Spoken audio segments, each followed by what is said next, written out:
নমস্কাৰ বন্ধুসকল, সকলোকে নমস্কাৰ জনাই আজি আৰু এটি কবিতা আবৃত্তি কৰিবলৈ লৈছোঁ।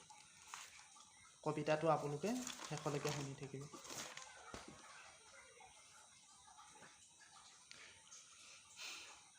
কবি শিৰোনাম নৈপৰীয়া সন্ধ্যা। দেখিছানে কেতিয়াবা নৈপৰীয়া সন্ধ্যা, বেলি মাৰ যোৱা আবেলিৰ হেঙুলি আভা, উকা আবেলি নিৰ্জন শুকুলা বালিত বিসৰ্জন দিছিলোঁ সেই অতীত মধুৰ লৰালি। কল্পনাৰ পাৰ ঘাটত বিচ্ছিন্ন হৈছিলা তুমি ৯ জুন চোৱাৰ পৰত। নৈ বৈ যায় লহৰ তুলি বিলীন হৈ পৰে অতল গহ্বৰত।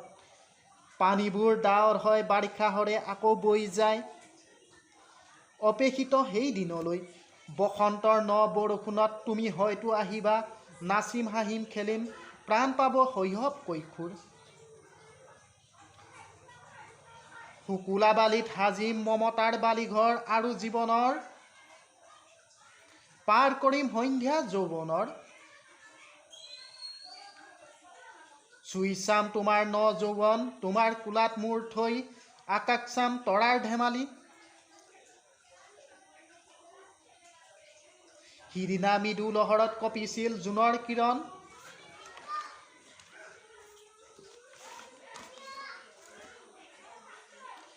দীঘলীৰ পাৰত সুৰক্ষৈ আলিংগন, জালুকবাৰী যৌৱনাৰ চুম্বনত।